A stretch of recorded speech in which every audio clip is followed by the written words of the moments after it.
Dans votre démarche d'inspirer, faites exister vos idées. Je suis Veve Toko, femme de lettres, conférencière et pasteur. Bienvenue sur I Need Air. Alors, on respire en bon coup, on se range du côté de la vie et c'est parti. Pasteur, On avance. Bonjour à tous, bonjour à toi. Bienvenue dans cette session, dans cette capsule de progrès. À tes résolutions répondra le succès. Dis avec moi Amen. Et on avance. J'aimerais qu'on puisse prendre le temps de respirer maintenant. Pourquoi? Parce que nous avons vécu 6 mois intenses, je le crois. Nous avons passé 6 mois intenses. 6 mois avec le Seigneur pour certains. 6 mois où quelques-uns d'entre nous ont lâché prise, oui, je pense, lâché prise sur la vie du passé, lâché prise sur ces choses finalement qu'on ne peut changer sans le Seigneur. 6 mois où nous avons, tant bien que mal, on a essayé du moins d'arriver à atteindre nos objectifs, d'arriver à atteindre nos buts. Aujourd'hui, j'aimerais qu'on puisse juste prendre le temps de respirer. C'est bon.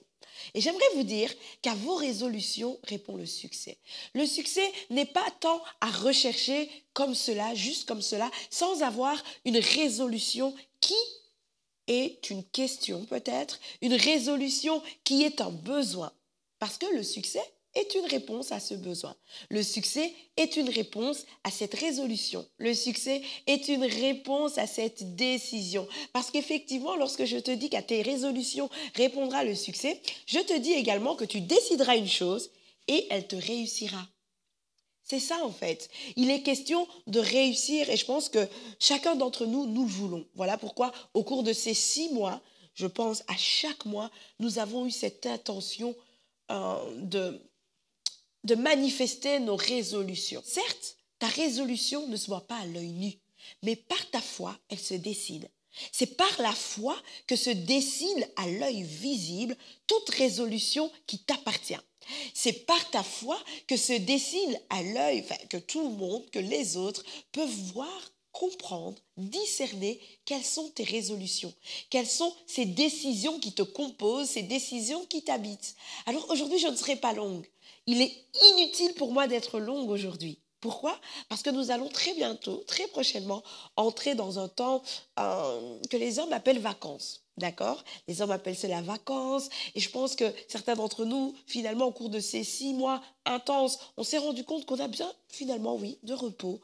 On a besoin peut-être de retraite pour certains, de se mettre en retrait, de chercher Dieu d'une nouvelle façon, d'avoir une nouvelle impulsion.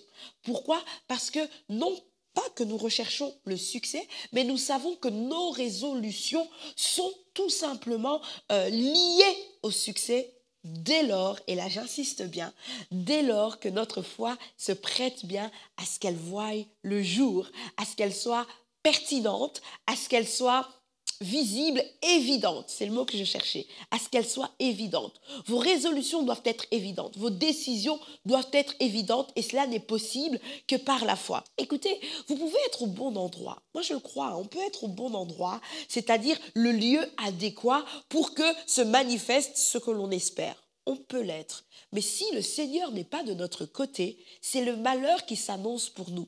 Si Dieu n'est pas avec nous, c'est le malheur qui s'annonce pour nous. Et j'aimerais vous lire ce verset qui dit tout simplement ceci. Malheur, dit l'Éternel. Malheur, dit l'Éternel, aux enfants rebelles qui prennent des résolutions sans moi. Alors quelqu'un se dit déjà et commence à comprendre, ah oui, est-ce que le malheur en fait qui m'a poursuivi, le malheur qui se présente là tout de suite au cours de ces 6 mois qui s'est aussi présenté, ne serait-ce pas parce que j'ai pris des décisions sans le Seigneur? Ne serait-ce pas parce qu'en fait je me suis levée, manifestée comme étant une personne rebelle à ses yeux? Malheur, dit l'Éternel, aux enfants rebelles qui prennent des résolutions sans moi et qui font des alliances sans ma volonté pour accumuler péché sur péché. J'avoue, c'est un peu rude. J'avoue, c'est un peu rude. Mais j'aimerais parler aujourd'hui à plusieurs personnes, en fait. J'aimerais parler à ces personnes qui ont pris la résolution, vous savez, d'aller évangéliser. J'aimerais vous encourager et vous dire, c'est une bonne résolution. Nous en avons besoin, les âmes en ont besoin. Mais pourquoi le fais-tu? À quel dessein le fais-tu finalement? Est-ce que tu le fais juste parce qu'aujourd'hui, peut-être que c'est en vogue. C'est en vogue quelque part d'aller, de sortir et de parler du Seigneur. Est-ce que tu le fais parce qu'il y a réellement une passion qui est née en toi, une passion pour les âmes, ou est-ce que tu le fais juste comme ça, de manière irrésolue? J'aimerais te dire qu'en fait, il y a un malheur qui s'annonce à ces enfants qui sont finalement irrésolus, qui plus est, qui peuvent être résolus, mais qu'ils sont sans le Seigneur. Et c'est pour une raison précise, en fait, que ces personnes sont irrésolues. C'est parce qu'elles disent une chose et elles vivent son contraire. Ou je le dirais mieux, en fait, elles font du bruit qui n'aboutit à rien. Est-ce que tu connais les personnes autour de toi qui font du bruit mais que ça n'aboutit à rien? Est-ce que tu es cette personne qui fait du bruit mais que ça n'aboutit à rien? C'est-à-dire que, voilà, elles font des alliances, elles prêtent des serments, ce sont des engagements en fait, mais qui finalement n'incorporent pas Dieu. Dieu n'y trouve point son intérêt. Et tout cela a un but précis en fait. Non pas le succès, non pas la réussite de leurs entreprises, non, mais simplement pour accumuler péché sur péché, c'est-à-dire pour s'éloigner du but et ne jamais atteindre le résultat escompté, le résultat que Dieu veut, le résultat que toi-même tu pensais avoir. Est-ce qu'il vous est déjà arrivé, vraiment, je pense que c'est utile de le préciser à quelqu'un, de faire du bruit, un bruit qui n'aboutit à rien? Est-ce qu'il vous est déjà arrivé d'être entouré de personnes comme ça qui font du bruit, mais finalement ça n'aboutit à rien? C'est comme ces personnes finalement qui demandent le secours de personnes autour d'elles, mais finalement c'est le néant. Finalement rien ne se passe. Ces personnes n'arrivent pas à les aider. C'est pourquoi j'appelle cela du bruit qui n'aboutit à rien. Et un verset l'atteste. Car le secours de l'Égypte n'est que vanité et néant. C'est pourquoi j'appelle cela du bruit qui n'aboutit à rien. Le secours de l'Égypte, c'est quoi? En réalité, on peut définir le secours de l'Égypte comme étant le secours des puissants. Quelquefois, dans notre marche, nous avons à cœur d'atteindre les vœux de notre cœur.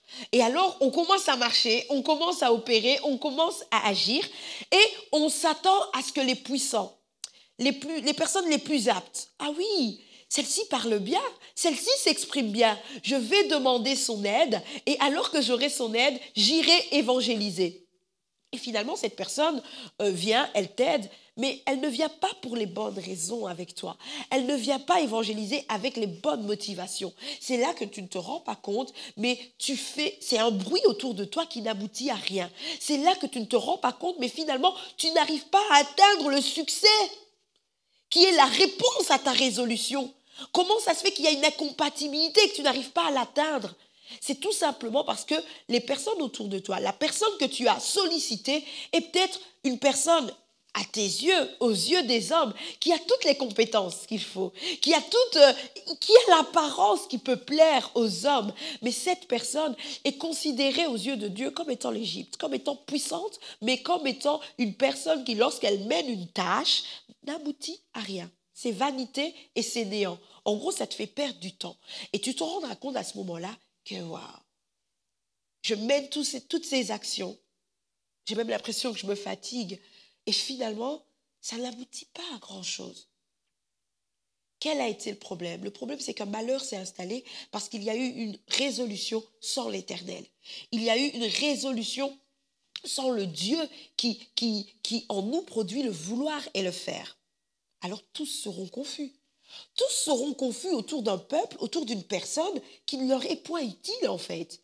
Tous sont confus autour d'une personne qui n'est pas vraiment là pour les secourir, qui n'est pas là pour les aider, qui marche de manière irrésolue, qui marche selon les penchants de son cœur. Tantôt oui, tantôt non. Une personne irrésolue, c'est cette personne qui tantôt dit oui et puis finalement dans ses actions dit non. C'est une personne qui n'aboutit à rien. Mais c'est une personne qui fait du bruit. C'est-à-dire qu'elle parle, qu'elle s'exprime. Elle semble marcher dans ta direction. Mais bizarrement, à cette direction, au bout de cette direction, il n'y a aucun succès. Il n'y a aucune réussite. Il n'y a que du trouble. Il n'y a que de la tempête. Il n'y a que péché sur péché, accumulation de péché. C'est-à-dire quoi? C'est-à-dire qu'il y a en fait qu'un but raté, qu'un but non atteignable. Tu sais, quand tu arrives à ce stade, ici au cours des 6 mois, si tu fais le bilan et que tu arrives à ce stade à te dire, finalement, j'ai l'impression que mon but, je ne peux pas l'atteindre, je n'y arrive pas. J'aimerais te dire, attention, quel est le bruit autour de toi? Quel bruit commence à résonner à tes oreilles? Il y a ce verset que j'aime particulièrement qui exprime clairement qu'à un moment donné, tu dois pouvoir entendre cette voix qui te fait marcher. Entendre cette voix à tes oreilles qui te dit, voici le chemin, vas-y. Voici le chemin, emprunte-le, marche-y. Et à ce moment-là, tu te rendras compte, oui, c'était le chemin sur lequel je devais marcher. C'était la personne avec qui je devais m'allier. Parce qu'il est question d'alliance, nous avons parlé d'alliance.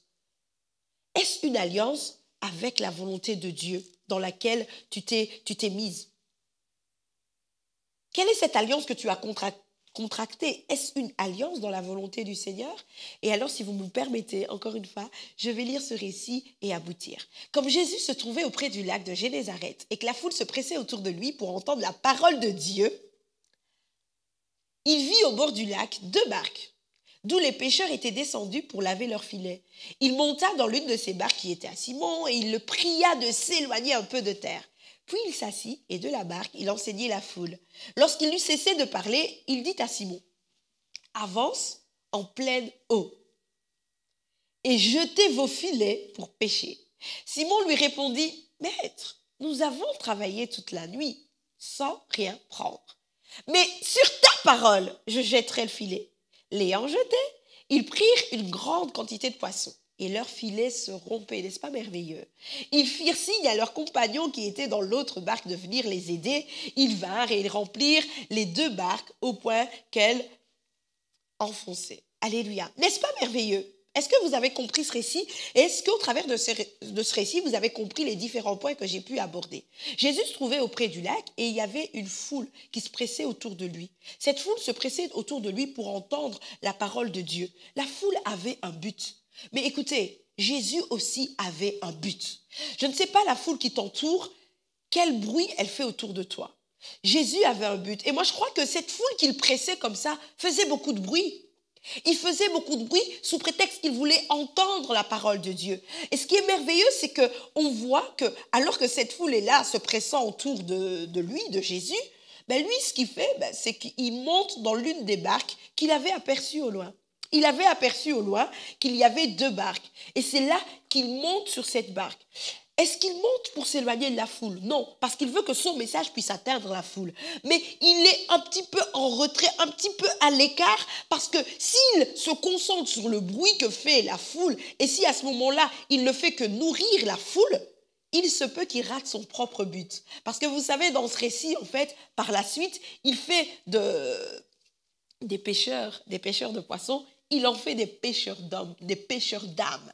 C'est pour vous dire que quelquefois, autour de vous, il y a une foule. Bien sûr que les âmes autour de vous ont besoin de recevoir la parole du Seigneur. Bien sûr qu'ils ont besoin de recevoir le message qu'il y a dans votre bouche parce que vous avez la parole de Dieu. Ils sont pressés de vous entendre. Mais attention, comment opérez-vous? Est-ce que vous n'oubliez pas votre propre but? Est-ce que vous n'oubliez pas votre propre résolution? Jésus était résolu. Il lui fallait des disciples. Il lui fallait des hommes qui marchent avec lui. Est-ce que lorsque tu vas évangéliser, tu le fais juste parce que tu as été comme envoyé, comme mandaté, sans considérer que tu es disciple et que tu es appelé à faire d'autres disciples? Je parle à quelqu'un. Pasteur, On avance. Pour continuer ce merveilleux récit et pouvoir juste aborder les points que je vous ai présentés au départ. Il vit donc au bord du lac 2 barques, d'où les pêcheurs étaient descendus, etc., pour laver leurs filets, d'accord? Et on se rend compte que finalement, ces pêcheurs avaient aussi un but. Est-ce que vous êtes d'accord avec moi? Ils avaient un but parce qu'ils étaient là, ils étaient descendus là pour pêcher. Et j'ai envie de vous dire, ils étaient à la bonne place. En fait, ils étaient à la bonne place. C'était le lieu adéquat pour trouver du poisson. C'était là. Là, sur ce lac, il était possible de trouver du poisson. Il y avait cette possibilité. Il y avait cette probabilité que si l'on fait ce que l'on a toujours fait, on trouvera du poisson. Mais force est de constater que finalement, ils étaient là et depuis la nuit, sans rien avoir, sans rien prendre, sans rien pêcher. Mais j'aimerais vous dire que lorsqu'ils ont rencontré Jésus, Jésus à leur rencontre et cette résolution par sa foi. C'est-à-dire cette résolution de Pierre, par sa foi, lorsqu'il dira, écoute, Jésus, on n'a pas réussi à pécher, on n'a réussi à rien avoir, mais sur ta parole, je jetterai le filet. C'est comme s'il disait, avec toi, à cause de cette nouvelle résolution que tu me donnes. En fait, la résolution de Pierre n'était plus juste son but à lui, mais c'était la résolution avec le Seigneur. Est-ce que vous comprenez la différence? Il partait sur la parole du Seigneur pour opérer ce qu'il avait toujours voulu faire, pécher et réussir. Et là, à ce moment-là, lorsqu'il dit « sur ta parole, je jetterai le filet », il fait alliance.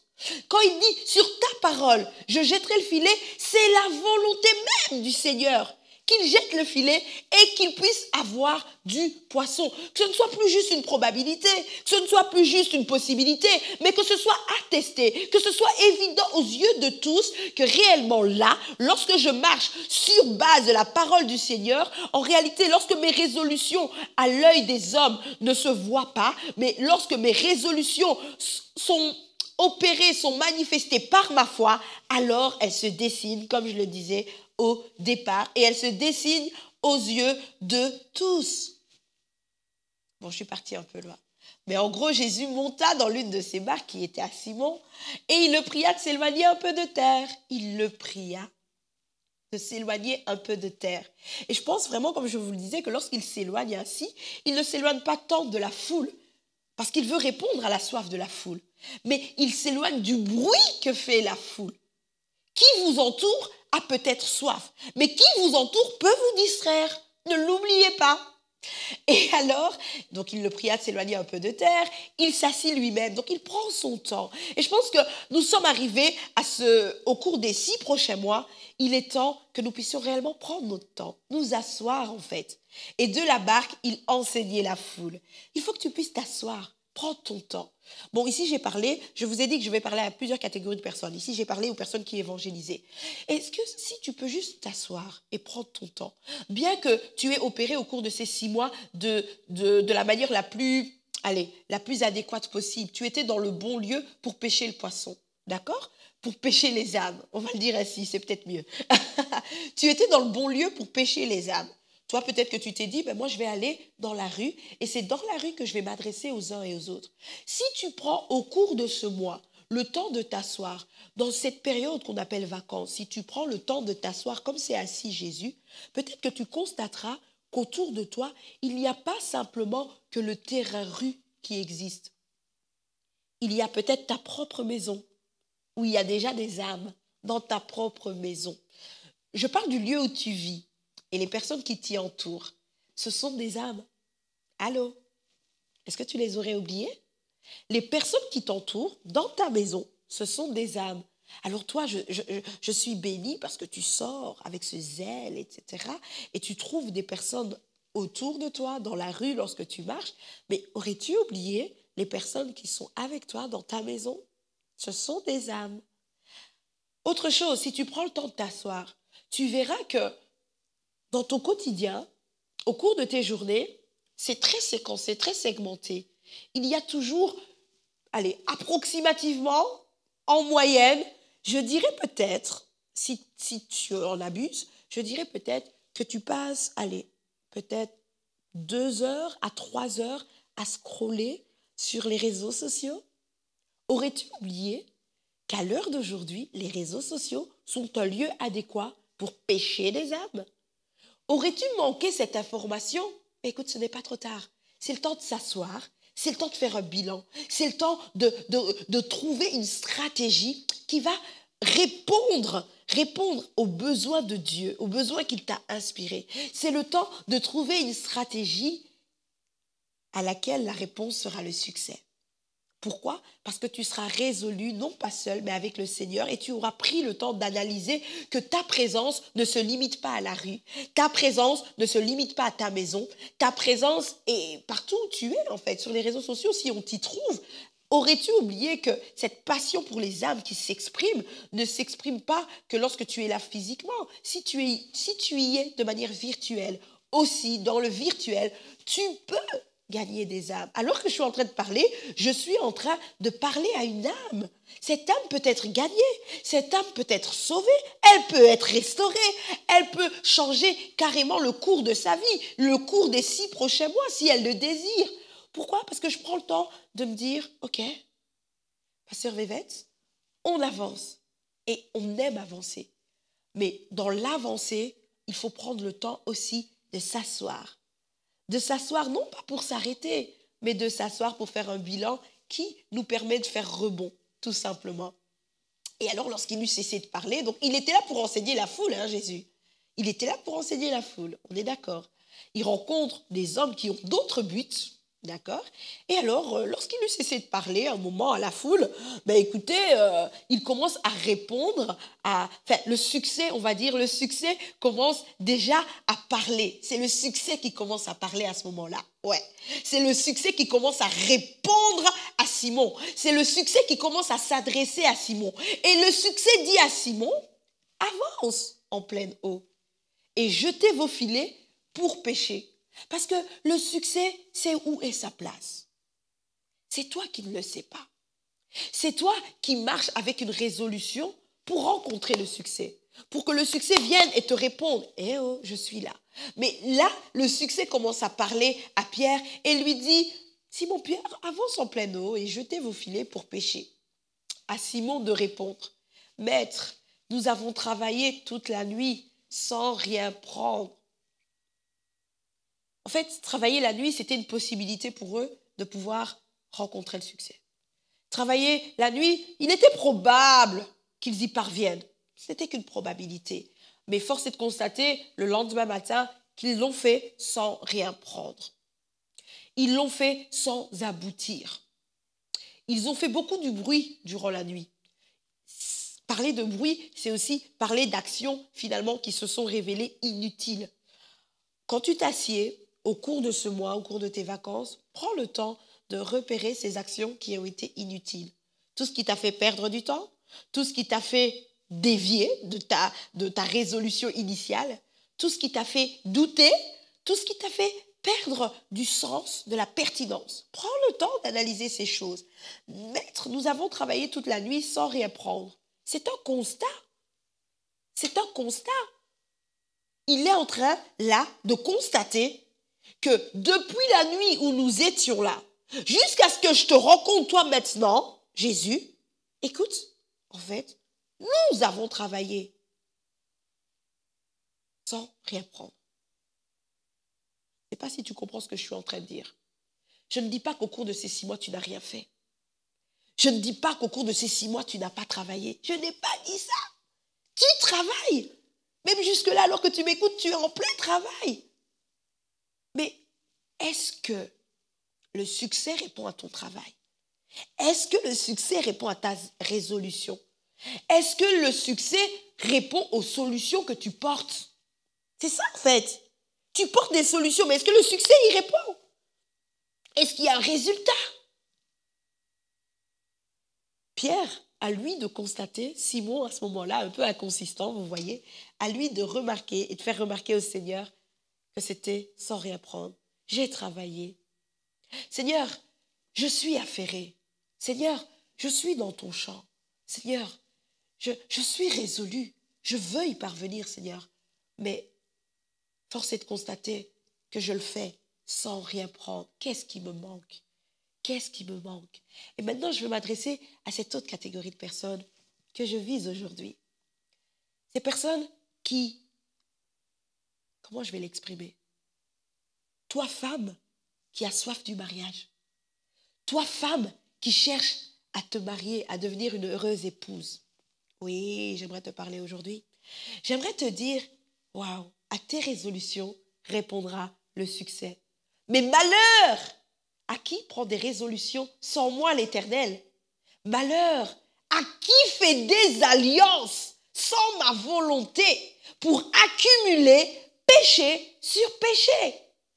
Femme, tu es résolue. Dans ton esprit, tu te vois déjà femme mariée.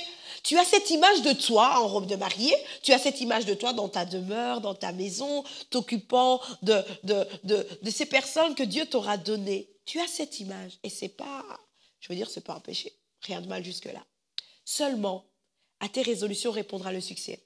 Si pour toi, si pour toi le résultat de ton besoin est le mariage, il faut que tu comprennes qu'avant d'atteindre ce résultat, il y a tout un chemin, il y a toute une opération, il y a des résolutions à avoir avec le Seigneur. Quelles sont ces résolutions pour toi? Est-ce que tu as déjà abandonné?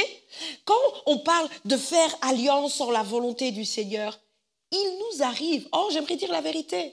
Est-ce que je peux vous dire la vérité? Il nous arrive de nous engager avec des personnes sans que le Seigneur ne l'ait approuvé. C'est-à-dire que déjà, au niveau de la parole, nous nous sommes engagés. Et j'aimerais dire, pour accumuler péché sur péché, je pousse et je dis au niveau de, comment je vais dire ça? Tu as déjà peut-être lié ta langue à quelqu'un. Tu as lié ta vie à quelqu'un. Oui, tu l'as fait. Il y a déjà une alliance qui a été formée avec quelqu'un, alors que le Seigneur n'y est pas encore. Le succès ne t'a pas encore parlé. Le succès ne t'a pas dit oui, go, vas-y. Le succès ne t'a même pas informé. Mais tu le fais pourquoi? Parce que tu es résolu, mais sans le Seigneur. Tu es résolu sans le Seigneur. Alors, est-ce que tu atteindras le mariage? Je peux te dire que tu travailleras, mais tu travailleras en vain. Pourquoi? Parce que certes, tu pourras te marier, tu pourrais y arriver, tu pourrais te marier. Mais si ce mariage n'est pas bâti sur le Seigneur, peu de temps après, il s'écroulera. Alors pourras-tu dire que le succès t'a rejoint? Pourras-tu dire que le succès a été une réponse à cette résolution que tu avais? C'était une résolution sans le Seigneur. Et quelles sont ces résolutions à avoir quand nous sommes des jeunes femmes célibataires? Lorsque nous sommes des jeunes femmes célibataires, la résolution à avoir, à porter, qui inclut le Seigneur, c'est de s'occuper de ce qui concerne le royaume des cieux. C'est de servir le Seigneur de tout son cœur. C'est de livrer son corps comme étant un instrument de justice à la gloire du Seigneur. C'est de dire... Il peut y avoir des prétendants. Les prétendants ne sont pas loin. Mais si le prétendant n'arrive même pas à me surpasser dans ma vie chrétienne à moi, dans le stade dans lequel je suis actuellement, s'il n'arrive même pas à se démener, à être à mon niveau, il n'est même pas encore à mon niveau. Certainement, il n'a pas encore atteint la marche que j'ai avec le Seigneur. Il ne se démène pas pour dépasser cette marche que j'ai avec le Seigneur afin que par la suite, il puisse nous porter, moi, ma famille, moi, nos projets, lui-même, sa maison. Il n'est pas encore en mesure d'être chef parce que Christ n'est pas son chef. Alors, je ne peux pas m'engager. Alors, je fais attention parce que sinon, demain, lorsque je m'allierai avec lui, ce sera sans la volonté du Seigneur. Et alors, ce sera l'insuccès. Aucun succès, mais de la perte de temps. Un travail, celui qui bâtit sans le Seigneur bâtit en vain. Est-ce que tu as conscience que quelquefois nous sommes là, nous sommes en train de bâtir quelque chose. Du moins, nous pensons. Parce que la Bible dit la vérité. Celui qui bâtit sans le Seigneur bâtit en vain. Et d'ailleurs, quand on veut bâtir, ne se pose-t-on pas un instant pour réfléchir, pour voir de quoi aurons-nous besoin? Comment allons-nous opérer? Si à la question, alors que tu es peut-être entouré de beaucoup de prétendants qui font du bruit autour de toi, si à la question de quoi aurons-nous besoin, tu ne dis pas d'abord du Seigneur, sache que tu risques et tu es en train de bâtir en vain. Toi, tu penses que, ouais, je suis en train de construire la relation. Là, la relation, elle commence à prendre forme. Là, non, elle prend forme selon ton cœur. Elle ne prend pas forme selon le cœur de Dieu. J'aimerais te reprendre. J'aimerais te ramener. Le succès n'est pas loin. Le succès est à tes résolutions avec moi, le Seigneur. Le succès répond à ces résolutions qui ont lié Dieu, où Dieu trouve son intérêt, où le Seigneur n'est pas loin. C'est pourquoi Pierre dira, mais sur ta parole. Ah oui, sur ta parole, Seigneur, je jetterai le filet. En gros, il était en train de dire, nous avons travaillé toute la nuit sans rien prendre, mais maintenant, je travaillerai sur ta parole. Maintenant, je travaillerai en alliance avec toi, Seigneur. Maintenant, je me désengage. Maintenant, je quitte la distraction. Maintenant, je n'entends plus ce bruit autour de moi. Je m'en éloigne pour travailler avec le Seigneur, pour bâtir ma relation avec les uns et les autres qui m'entourent, basé sur la volonté du Seigneur, pour construire sur la volonté du Seigneur. Maintenant, Seigneur, c'est sur ta parole que je vais observer le succès arriver. Oh, est-ce que tu peux être cette personne qui, à cause du fait que Dieu ait parlé, toi tu es là, tu observes le succès arriver. C'est-à-dire que tu travailles et puis tu t'attends à ce que le succès réponde. Le succès ne peut que répondre. Je l'ai dit tout à l'heure, que si je ne m'abuse, je l'ai dit, tu décideras une chose et elle te réussira. Si tu as quelques desseins que ce soit, il te réussira. Et la lumière resplendira sur tes voies. Et la lumière resplendira sur tes voies. Sur tes sentiers brillera la lumière. C'est-à-dire que la gloire de Dieu se fera voir. Ce sera glorieux. On veut cette gloire de Dieu sans pour autant marcher avec succès. C'est-à-dire marcher comme Dieu le veut. Marcher sur ses enseignements. J'aimerais dire à quelqu'un, Pierre n'a pas eu honte de dire « mais sur ta parole ». C'est-à-dire qu'il a dit « mais ». Un « mais » vient comme une contradiction. C'est-à-dire qu'il y avait une situation initiale. Au cours de ces 6 mois, tu as connu une situation initiale. Tu as démarré l'année avec une résolution. J'aimerais te dire, il n'est pas trop tard pour prendre cette résolution et maintenant, il liait le Seigneur. Lier le Seigneur à ta résolution. Oh oui, intégrer le Seigneur à tes plans, intégrer le Seigneur à tes projets de mariage, intégrer le Seigneur à tes projets d'évangélisation, intégrer le Seigneur à tes projets de réussite scolaire, intégrer le Seigneur, les étudiants, je ne vous ai pas oubliés. 6 mois, 6 beaux mois, waouh.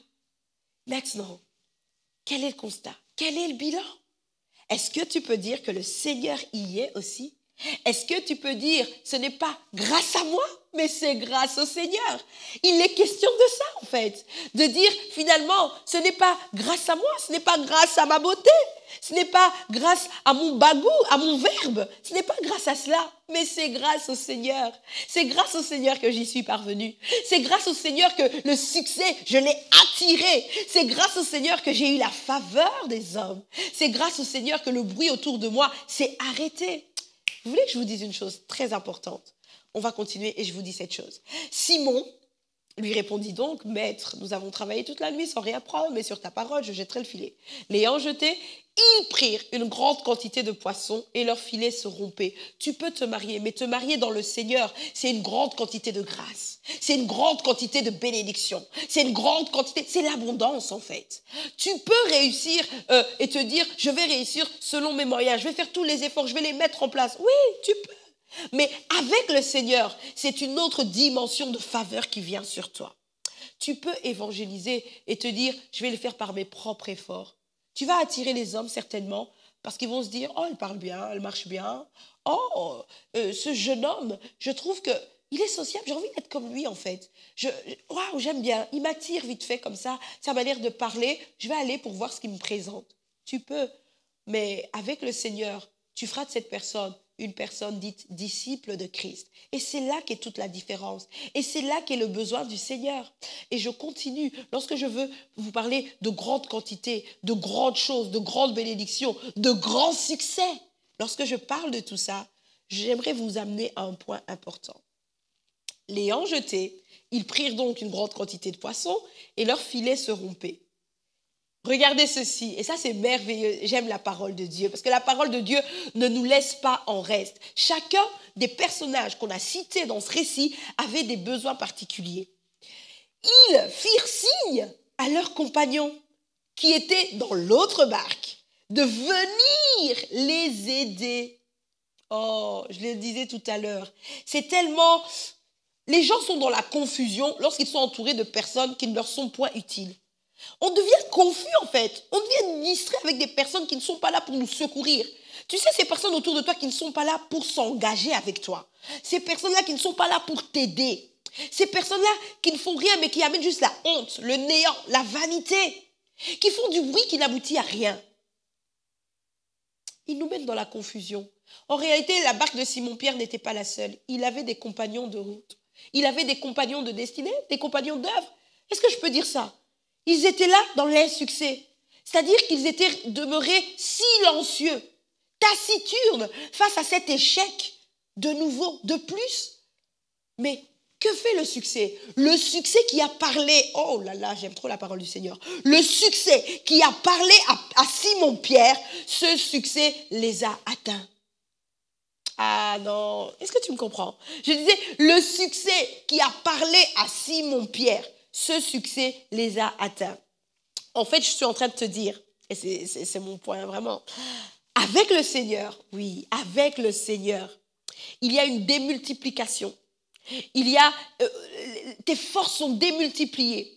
Ton progrès est tellement évident que tu rentres dans une vie abondante. En réalité, tu débordes de joie, tu débordes de paix. Voilà pourquoi Simon-Pierre, fit signe à ses compagnons de venir les aider. En réalité, il leur a redonné leur utilité. Le succès te redonnera à ceux qui t'entourent leur utilité. Quelquefois aussi, j'aimerais le dire, les gens ne veulent pas t'aider parce qu'ils constatent qu'il n'y a point de succès. Auprès de toi, quel est l'intérêt de marcher? Tes résultats, on ne les voit pas. Donc on reste là silencieux, on attend, on espère. Mais on espère quoi? Je l'ai dit au début, les résolutions qui ne se voient pas à l'œil nu se dessinent par notre foi, se font voir aux autres par notre foi. Et Pierre a fait preuve de foi. Lorsqu'il dit au Seigneur, sur ta parole, je jetterai le filet, il a fait preuve de foi. Et alors, aux yeux des uns et des autres, s'est dessinée une quantité de poissons. Une belle quantité de poissons. Et le succès, j'aimerais te le dire, le succès t'apporte la joie. Le succès t'apporte, c'est comme une récompense en fait. C'est une rémunération à ta résolution. Et à partir de ce moment-là, tu n'arrives pas à en profiter et en jouir seul. Tu auras besoin des autres. Tu vas les appeler les autres. Et tu vas leur redonner leur utilité. Ils seront avec toi des pêcheurs de poissons et, qui plus est, des pêcheurs d'hommes. Ils seront avec toi. Tu ne seras plus seul en fait, pour toi qui étais dans un projet de mariage. Tu ne seras plus seul, mais tu seras avec ce prétendant, cette prétendante. Tu seras avec cette personne. Selon le Seigneur, vous ne formerez plus qu'un. Est-ce que tu comprends ça? C'est-à-dire que vous marcherez vous deux dans le même but. Tout cela parce que toi, tu as maintenu ta position, ta décision de marcher avec le Seigneur. Coûte que coûte, que tu me veuilles ou que tu ne me veuilles plus, moi je suis avec le Seigneur. Alors il est temps de te mettre à mon niveau, au niveau de mon Dieu. Est-ce que les gens qui t'entourent peuvent se mettre au niveau de ton Dieu? Est-ce que les gens qui t'entourent peuvent se mettre au niveau de ton succès? Le succès que tu ne vois pas mais que tu sais qui est lié à ta résolution. Si tu as une résolution, est-ce que tous ceux qui t'entourent peuvent se mettre au niveau de ta résolution, au niveau de ta passion? Est-ce que je parle à quelqu'un? Toi qui es étudiant, lorsque tu réussis, mais je l'ai vécu, lorsqu'on réussit, mais c'est toute la famille qui est en joie. C'est le bonheur. À la maison, c'est la fête. Il y a des restaurants qui se planifient, qui sont prévus. On rentre dans une période de réjouissance. Ça, c'est pour vous dire que c'est ce que fait le succès. C'est ce qu'amène le succès. Mais le succès est une réponse à ta résolution qui est liée, qui intègre le Seigneur. Est-ce que je parle à quelqu'un?